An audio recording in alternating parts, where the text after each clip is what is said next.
Hey, everyone, and welcome back to the Deep Dive. Yeah. You know, whether you are getting ready for a big meeting or just trying to brush up on some, business history, or you're fascinated by the stories behind some of these iconic brands, Yeah. you are in the right place. You get that right. Today, we're lacing up our shoes Oh, yeah. and going for a run through Phil Knight's memoir, Shoe Dog. Shoe Dog. Oh, man. Yeah, which chronicles the birth and rise of Nike. It's such a great book. You know what's so captivating about Shoe Dog is how Knight just peels back the curtain.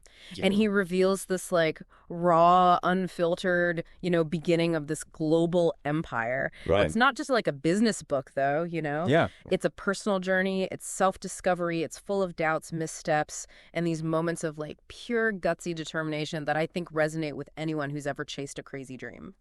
Yeah, absolutely. Right from the start, you get this sense of Knight as this restless, almost obsessive individual. He's got this early fascination with Japan, stemming from childhood memories during World War II. Yeah. And then, fresh out of college, embarks on this unconventional global adventure. Yeah. Even trying his hand at selling encyclopedias in Hawaii. I know, it's crazy, right? But it's in Japan, though, where Knight's crazy idea takes root. Right. He becomes fixated on the quality and the craftsmanship of Japanese running shoes. Yeah. He's convinced they could revolutionize the American market. Imagine this. He pitches this idea for a college paper, right? Yeah. And his classmates just scoff at him. They're like, what? Yeah, they're like, yeah, whatever. This is dumb. The only person who sees any merit in it is his professor. That professor's encouragement must have been a real turning point. Oh, absolutely. I mean, can you imagine having your seemingly crazy idea validated by someone you respect? Oh, yeah. Like a seed gets planted. It is, exactly.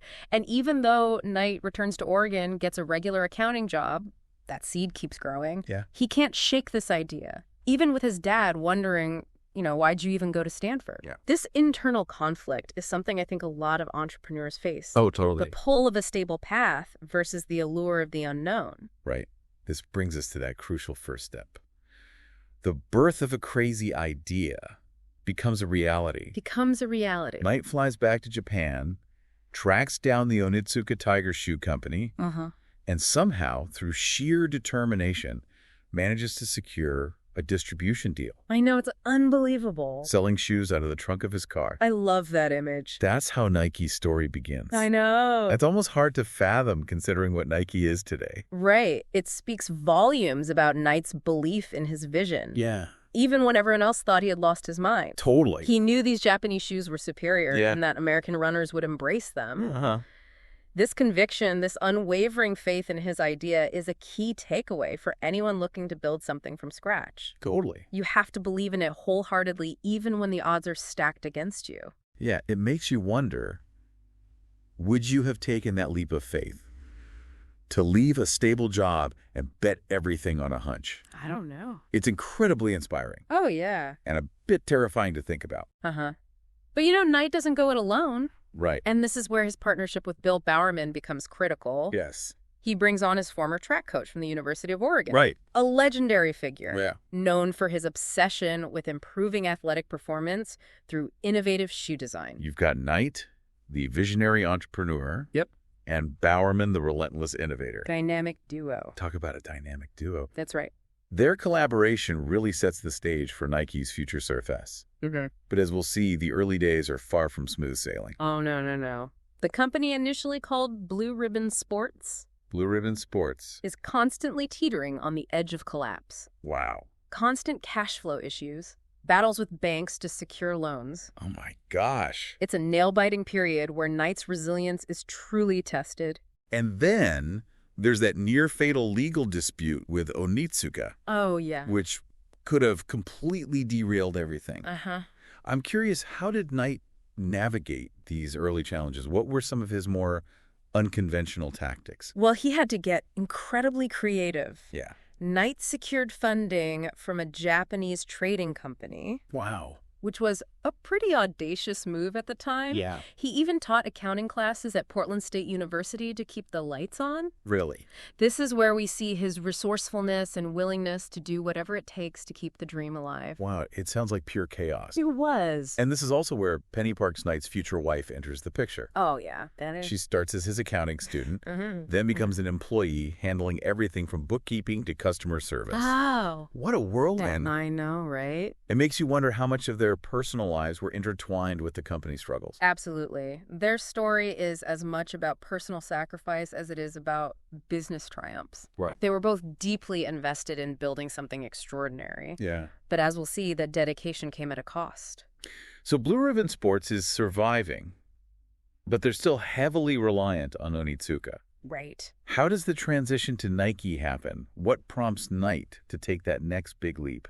That shift comes out of necessity and Knight's growing dissatisfaction with Onitsuka. Okay. He realizes he needs more control over production, more freedom to innovate and to build a brand that truly reflects his vision.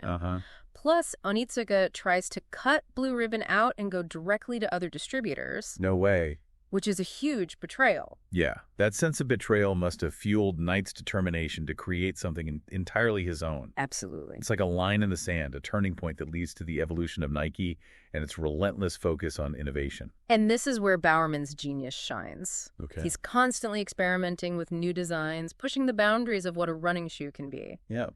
His iconic waffle sole, inspired by his wife's waffle iron, becomes a symbol of Nike's commitment to groundbreaking technology and performance. Yeah, it's amazing. It's a testament to the power of observation and thinking outside the box. The waffle sole story is incredible. I know, right? It's like a light bulb moment that changes everything. Changes everything. It really speaks to the importance of fostering a culture of creativity and experimentation. Absolutely. But I'm sure building a brand from scratch, especially in such a competitive industry, comes with its own set of challenges. Absolutely. And we'll dive into those challenges in the next part of our deep dive. Can't wait. So we left off with Nike kind of like emerging from the shadow of Onitsuka, right, embracing innovation and becoming this, this force to be reckoned with. But as with any rapidly growing company, right, there are bound to be these like growing pains. Oh, yeah. It's not just about creating a great product. Yeah. It's about building a sustainable company culture and navigating the inevitable, internal conflicts. That's right. And that's precisely where things get really interesting. Right. Remember Jeff Johnson? Oh, yeah. Knight's first employee? Yeah. The running enthusiast who practically lived and breathed Nike. Yeah, he was like employee number one, right? Yeah, exactly. His story is such a prime example of the challenges of scaling a business while also trying to maintain its soul. Right. Johnson was so deeply passionate about the company, but also known for his like intense personality and occasional bouts of depression. Right. As Nike grew, he seemed to struggle with that transition from a small, tight-knit group to a larger, more corporate structure. Right. I wonder if Knight could have done anything differently to like manage this shift. It's a really tough question. Yeah. I mean, Knight recognized Johnson's talent and his loyalty, gave him increasing responsibility, even put him in charge of like East Coast operations. Wow. But Johnson became increasingly critical, sending these like long rambling letters to Knight. Oh my gosh. Questioning decisions and accusing him of like straying from the company's core values. Those letters sound incredibly revealing. Yeah. It wasn't just that Johnson was like difficult.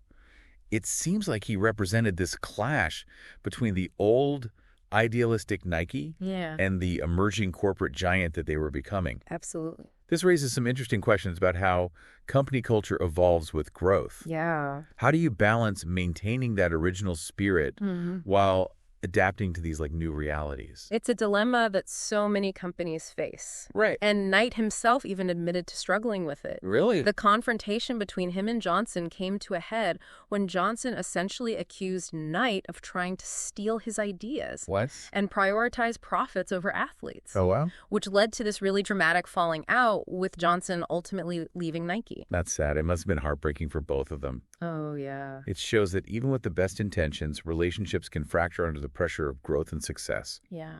What lessons can we learn from this? How can leaders anticipate and manage these types of conflicts? I think it highlights the importance of open communication. clear expectations, and a willingness to adapt leadership styles as the company grows. Right.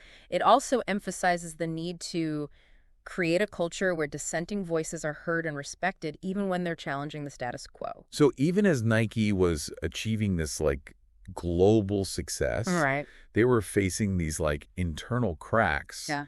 And as if that wasn't enough, they also had a massive legal battle with the U.S. government looming over them. I know. This whole American selling price debacle sounds like it could have been a death blow. It was a serious threat. It was this ridiculous tariff that inflated the cost of imported goods, Okay. putting companies like Nike, Yeah. who relied on overseas production, at a huge disadvantage. Yeah. It was essentially this protectionist measure Yeah. designed to benefit domestic manufacturers, Uh-huh.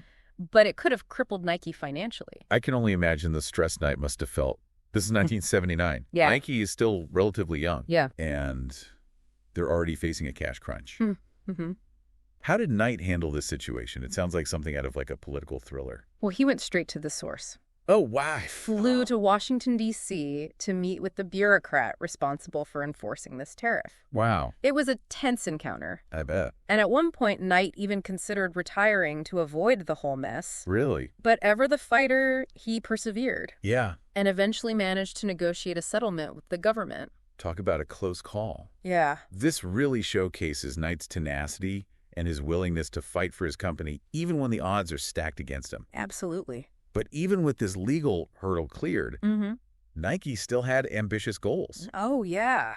Their expansion into China, Mhm. which was largely uncharted territory for American businesses at the time, Right. is a prime example of their bold vision. It was a risky move fraught with cultural and political complexities. They had to navigate a completely different business landscape, build relationships with Chinese officials, and adapt to a whole new set of manufacturing practices.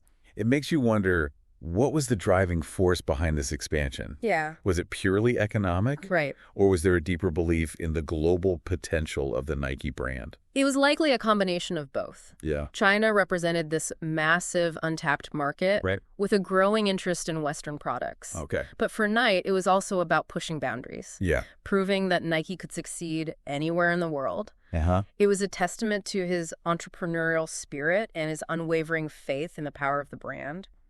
This brings us to a pivotal moment in Nike's history. Yeah. The decision to go public in 1980. Huge. This is where the birth of a public company marks a significant shift, Big time. not just for the company, but for Knight personally. Yeah. This wasn't just about raising capital. Right. It was about entering a whole new arena Mm-hmm. with different rules and expectations. Yeah. Absolutely. And this decision wasn't made lightly. Right. Knight was hesitant to give up any control Yeah. and worried about the potential impact on Nike's culture and values. Yeah. He understood the inherent tension between staying true to your roots Right. and adapting to the demands of Wall Street. It's a classic entrepreneur's dilemma. Yeah. You build something unique, Mhm. something you're deeply passionate about, Mm-hmm. and then you have to weigh the benefits of growth against the potential risks of losing what made it special in the first place. Right. I'm curious, what were the key factors that ultimately led Knight to take this leap? Well, several factors came into play. Okay. First, Nike needed a significant influx of capital Yeah. to fuel their ambitious expansion plans Right. and compete on a global scale. Makes sense. Second, going public would allow early investors and employees to cash in on their shares, Okay. creating wealth and rewarding their loyalty. Uh-huh. And finally, it would solidify Nike's position as a major player in the global market, Right. attracting talent and boosting brand recognition.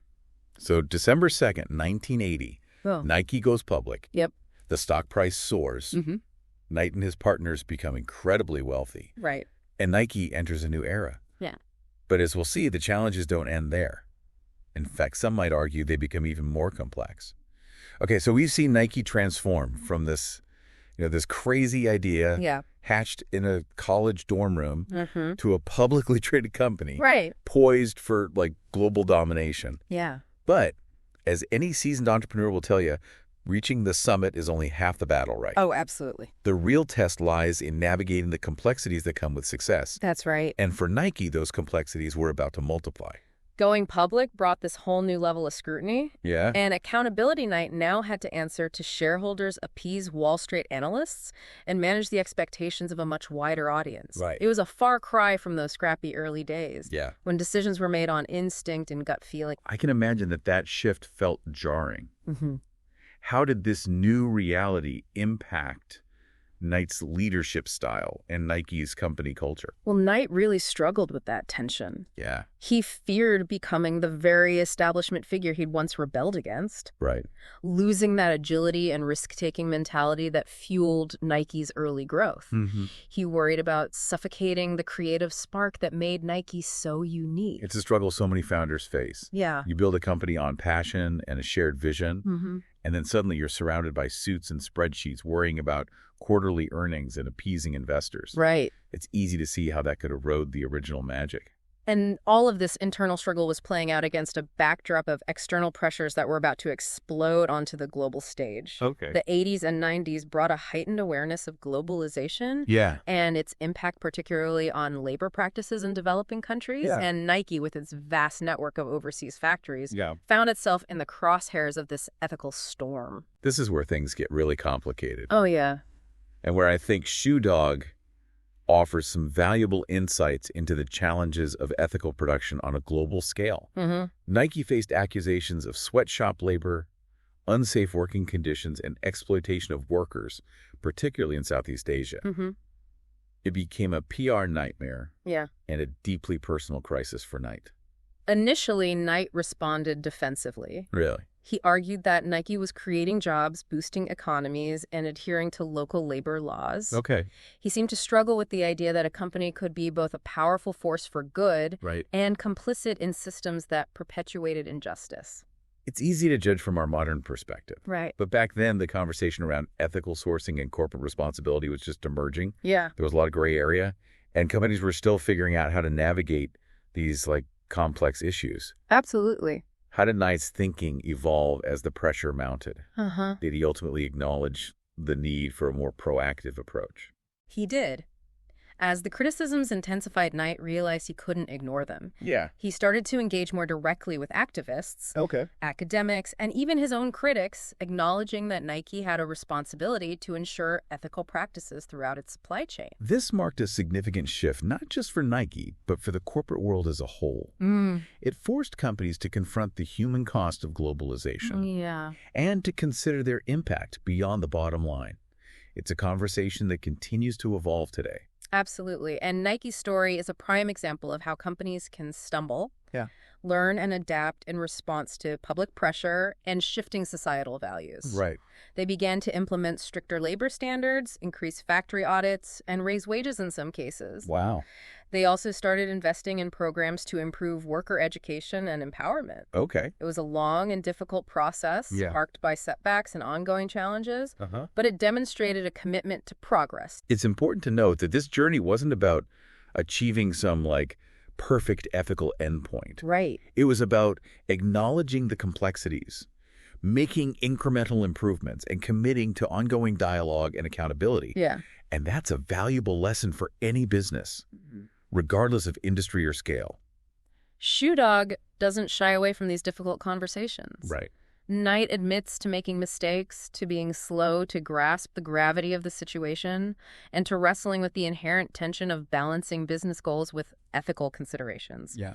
It's a reminder that even the most successful leaders are human, Really? capable of both visionary brilliance and flawed judgment. And that's what makes Shoe Dog such a compelling read. It is. It's not just a celebration of entrepreneurial triumph. Right. It's an honest exploration of the challenges, the compromises, and the ethical dilemmas Yeah. that come with building a global brand. Yeah. It leaves you with a lot to ponder, a Yeah. lot to question, and a lot to learn. It challenges us to consider the choices we make as consumers, as investors, and as citizens in a world where globalization has interconnected us in unprecedented ways. Right. It asks us to grapple with the responsibility that comes with success and to hold ourselves and the companies we support to a higher standard. I think Shoe Dog is more than just a business memoir. Oh, yeah. It's a story of resilience, ambition, and the relentless pursuit of a dream. It's also a story about the importance of staying true to your values, even when faced with immense pressure and difficult choices. I think that's a great point. It's a story that resonates deeply with anyone who's ever strived to make a difference in the world, whether in business, in their communities, or in their own lives. Yeah. If you're looking for a deep dive into the world of Nike, into the mind of a visionary entrepreneur, Yeah. and into the complexities of building a global brand, Shoe Dog is definitely worth checking out. Let us know what you think. See you next time.